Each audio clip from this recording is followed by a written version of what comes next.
so good for the Bears to nail the draft. Yo, what's up, world? Welcome back to the channel. APWSPORTS signing in. And the Chicago Bears 2021 NFL Draft has concluded. And it is time to grade every single pick and talk about every single pick that the Bears made in the 2021 draft and grade the entire draft class as a whole. But before I get into that, make sure you guys leave this video a like. That only helps this channel to grow. And if you are a first-time viewer, first time seeing his face, make sure you click that subscribe button and click that notification bell so you will not miss a single video that I drop on this channel. But let's get into this Bears draft class. Without further ado, let's dive into it.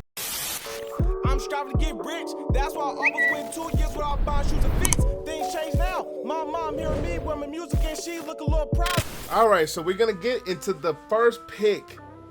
The Bears moved up from 20 to 11 to get Justin Fields from the Ohio State University. Look, guys, if you guys are OGs of this channel, I have been wanting this since the middle of last season. I have been wanting this all this off season. I've been hoping, I've been praying, I've just been really speaking this into existence that the Bears would get Justin Fields. And they finally got him. I will leave my reaction video to when the pick actually happened in the description, and I made a separate video talking about the entire draft pick of Justin Fields. I will leave that video in the description below. But the Bears getting Justin Fields gives the Bears a very bright future at the quarterback position. And I think this is the best thing the Bears have done at the quarterback position my entire life. And I'm 29. And this is the best thing that they have done at the quarterback position in my entire life. We done had from guys like Rex Grossman. We done had guys like Cordell Stewart. We done had Craig Krenzel, also from Ohio State. He didn't pan out. We also had Jim Miller, Shane Matthews, Moses Marino, Jason Campbell, Jay Cutler, Trubisky. The names go on and on. And I don't think any quarterback has brought as much excitement as Justin Fields. Now, I always thought Justin Fields was the number 2 quarterback in this draft. So when he didn't get picked number 2, he didn't get picked 3, he didn't get picked by Detroit, the Broncos passed on him, and the Bears had to make a move. And I always felt that at that 10-11 spot, before New England could jump up, the Bears had to make a move, and they made the move with the Giants to get Justin Fields. Now, the question is, how are they going to handle Justin Fields? Are they going to throw him to the fire like they did Trubisky? Even though I definitely feel that Justin Fields is a much more talented quarterback and much more seasoned quarterback than Trubisky. Are they going to handle him like they did Trubisky? Or are they going to go the Patrick Mahomes route, have him sit behind Dalton as long as he could possibly sit? And even though I think these situations are a little bit similar, I think both talent-wise, either in the free agent signing of Dalton and also in the draft pick of Justin Fields, those talent levels I feel elevate more than Glennon and Trubisky, to be 100% honest. Also, they committed more to Glennon than they have Andy Dalton, because Glennon got a 3-year, $45 million deal, and now Dalton sits there with a $10 million deal for one single season. So I really feel that the plan is in place to have Justin Fields sit. Even though I think he's more talented, even though I think he could be a quarterback that can jump in and play week 1, I think it will be a good move if they do want to sit him a year or sit him for however long as he can. Even though I feel he's more ready to be thrown into the fire, I can't be mad at them for taking it slowly and just letting the things progress with Justin Fields versus rushing him into the fire. Despite the Bears being in such a crazy situation with Pace and Nagy under basically win-it, break-it deals, but Justin Fields, my guy out of Ohio State, is officially a Chicago Bear, and I already ordered the jersey. He's on his way. I'll do a video for you guys, unboxing it and everything. I can't wait till it gets here. So, enough with the Justin Fields pick. Great pick. Let's move on to the second round pick, and Tevin Jenkins out of Oklahoma State at the tackle position. He was one of those guys where I thought he would fall to number 20 in the first round. And for him to not be selected in the first round is actually kind of surprising to me. And for him to slip that far, and the Bears still were able to move up to select him too, I really feel that they nailed these first two picks. Tevin Jenkins is nasty. He's gritty. He's going to get up on your face, pancake you. He's one of the more aggressive offensive linemen in this draft. And for him to slip past the first round, even though I think it was more of an injury concern as to why he slipped. But nonetheless, the Bears get an absolute dog at the offensive line position, to tackle position. Now, it's interesting to see what they're going to do with Charles Leno Jr. going forward, and what they're going to do at the right tackle position with Ifedi, even though coming in, I think Jenkins is better than Ifedi, but that's just my opinion because Ifedi is trash. But I really feel that Tevin Jenkins is going to be one of those linemen that you can plug in and start day one. Now, it's interesting to see what side he's going to be on, between the right side and the left side, with Leno being moved or out or whatever happens with him. It's interesting to see how the Bears are going to go in that direction, even though I feel he's better than both of them at this point. But he's going to really put a solidified spot on this offensive line, where the two tackles I always thought were the biggest questions coming into this season. We got Mustafa, we've got Whitehair, and we got Daniels up the middle, who I think are three very solid interior offensive linemen. And for them to get Tevin Jenkins in a steal in the second round, to get both guys that the Bears, let's just say I wanted the Bears to get, we got Fields and we got Tevin Jenkins. Despite Tevin Jenkins not being a first rounder, and we still got him in a second, it is an absolute steal.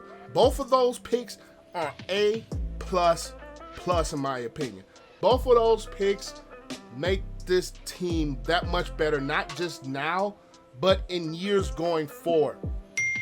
I love both of those picks. Jenkins and Fields, absolutely great picks for the Bears. Next, we move on to the fifth round, where they select Larry Borum out of Missouri. He's another tackle who's very tough, gritty, and even if he doesn't start right away, or even if he doesn't start, I think he's going to be a lineman that develops down the line. He's going to add some grit, some more toughness that the Bears absolutely need at the offensive line spot. Another great pick. Another great solid pick for the value in the fifth round, to get a tackle with much higher grades than a fifth round pick. It's going to be interesting to see what happens with him, but I love this pick as well. Another great pick by Mack, Nagy, and Ryan Pace. They absolutely nailed that offensive spot in the draft in these first three picks. Of course, we didn't have a third or fourth rounder. They traded those around to get Fields and Jenkins, which was absolutely great, smart moves. So I'm not even going to knock them for not having third and fourth round picks. I really don't care, especially when you can nail the draft at those lineman positions and you can nail the draft at the quarterback positions. I mean, it's absolutely great. So I grade this pick an A. It's not an A++ yet, but I'm going to grade this pick an A. Next, we got Khalil Herbert out of Virginia Tech. It's going to add depth to this running back position. I'm not going to lie, I was a little bit surprised for the Bears to take running back kind of this, still in the draft period, especially when you have Montgomery, Cohen, and Damian Williams in the backfield. It kind of surprised me for them to actually take Khalil Herbert, but I feel he can bring a different dynamic to this Bears offense. Of course, you're going to have Montgomery. You're going to have Cohen back.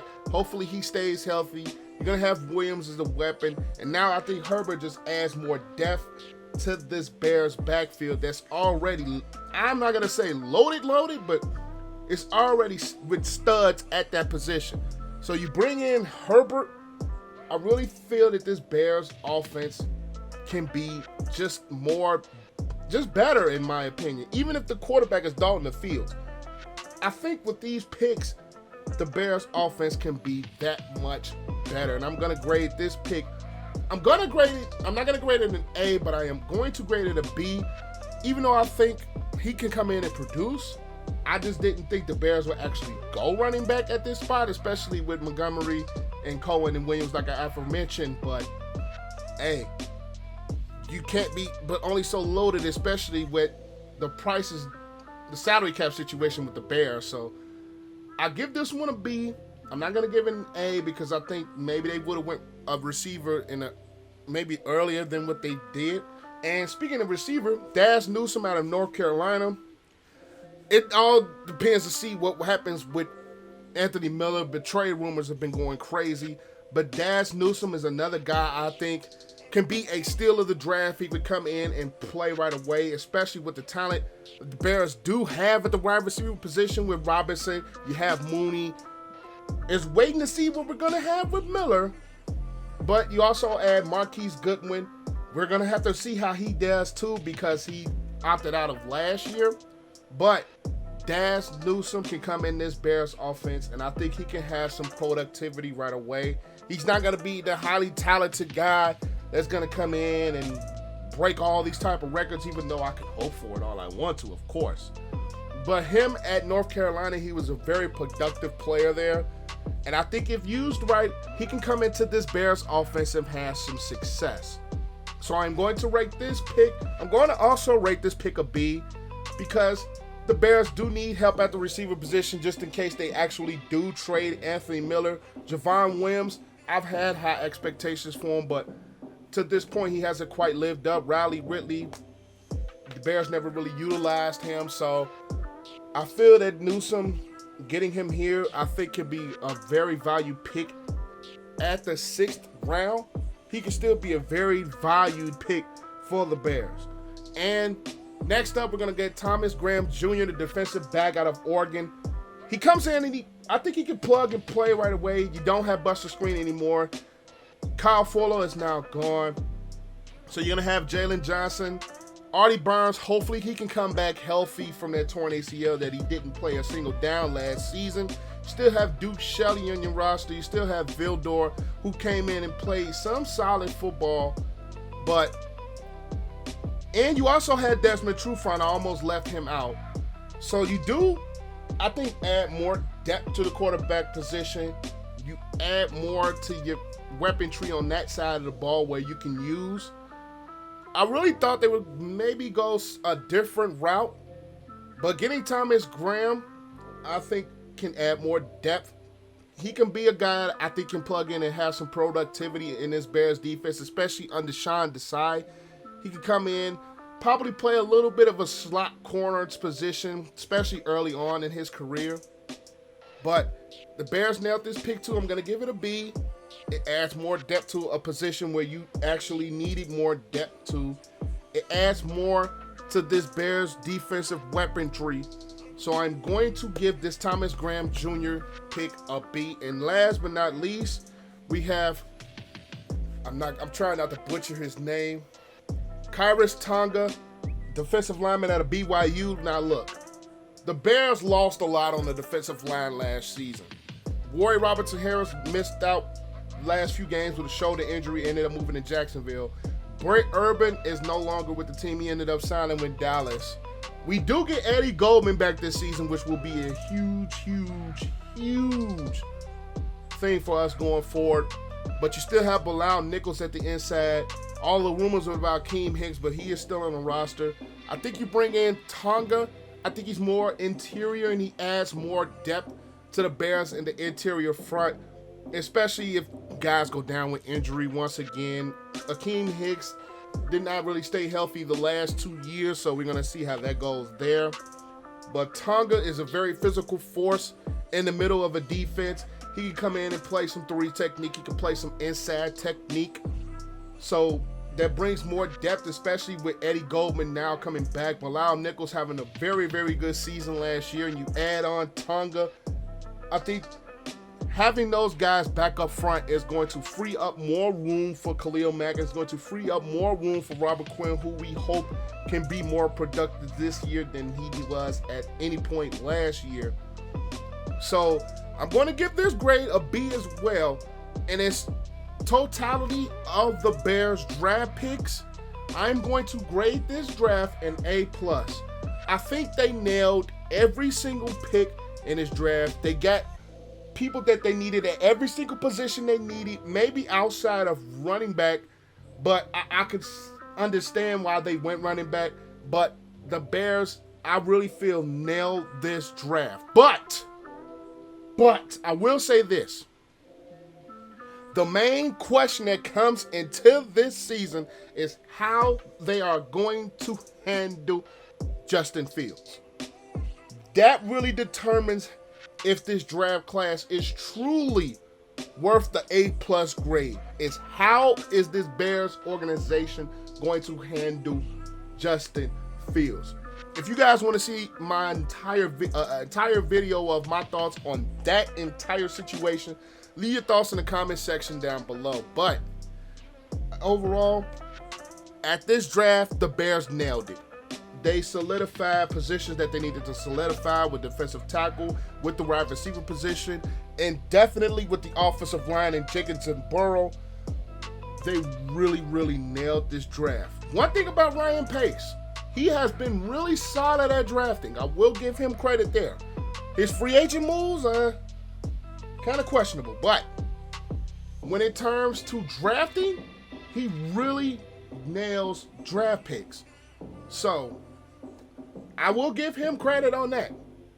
I have more faith in Ryan Pace than Matt Nagy.